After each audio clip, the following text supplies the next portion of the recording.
Audio Jungle.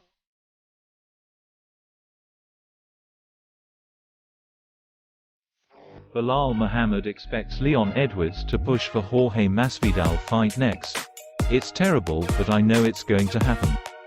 His first title defense, I think he's going to try and push a Jorge Masvidal narrative of, we've got unfinished business with Masvidal, 3-piece and a soda, I need to get that one back. Muhammad said, he's going to try to create that narrative, and if you're the UFC, you're like, Masvidal is the biggest star in the UFC next to Conor McGregor, so there's the story, let's try to do that Leon vs Masvidal fight in London or something like that, because they know it will sell pay-per-views and for them, it's all about money. The UFC wanted that big fight with Kamaru and Khamzat because Kamaru had that untouchableness to him and Khamzat has that untouchableness to him, and they just lost that. So I feel like they're going to try to substitute that with the bad blood between Masvidal and Leon. I just have that bad feeling. The disdain shared between Edwards and Masvidal is well known after they got into a backstage altercation at a UFC event in London in 2019. On that night, after both fighters were victorious, Edwards began shouting at Masvidal while he was in the middle of an interview, which then led to the fighters coming face to face. A split second later, Masvidal threw a number of punches before security intervened and dragged them apart. Masvidal famously referred to the incident as the night he gave Edwards a 3-piece and a soda, and that sparked a heated rivalry that has continued to simmer even as both fighters moved on to other endeavors. Now 3 years later, Muhammad knows the potential matchup will still sell to audiences despite Masvidal currently riding a 3-fight losing streak and Usman being a more deserving contender. There should be nothing else but Usman next. He's earned it, Muhammad said. He was in the pound-for-pound talk, he was in the GOAT talk. And the same way you gave Amanda Nunes her rematch automatically, against Juliana Pena. I think Usman deserves the rematch for sure. Chael Sonnen calls for Colby Covington to be next man in line at 185 pounds. There's opportunity and guys aren't seizing it. Covington is widely considered to be one of the top 3 welterweights in the world, but has effectively been stuck in limbo as the rest of the division figures itself out following Leon Edwards' dramatic come-from-behind win over Kamaru Usman at UFC 278. Most of the major players at 170 pounds are either booked or tentatively set in prospective matchups. However, Covington has remained on the sidelines since his decision win over Jorge Masvidal in March, and there's been few, if any, talks of his potential return. In the eyes of Chael Sonnen, that's a crime, but also one with an easy fix.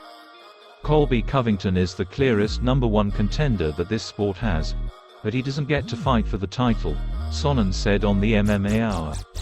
Colby is in a unique spot, and he's not the easiest guy to get in the ring. All of a sudden you need feature matches, it's got to be a main event. There's certain things, and in fairness, he deserves them. He deserves them as the #1 contender or the former interim champion or the guy who beat the BMF but didn't get recognized.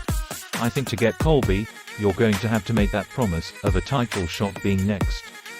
There is some stuff that has been wildly, I don't want to say unfair, but very close to that for Colby Covington, Sonnen continued.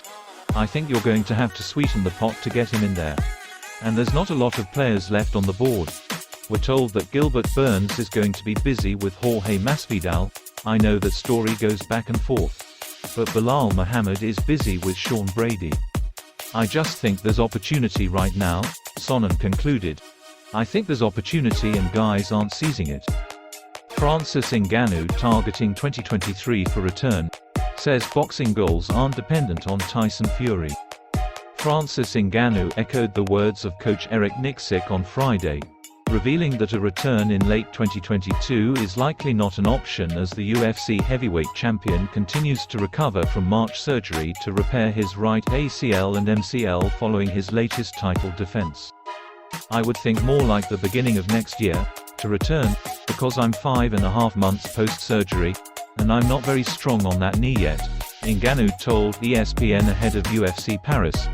And see how heavy I am, that's something I really have to consider, my weight and this division and how it is. When I go back to Vegas in the US, I think I'm seeing the doctor next week or something like that.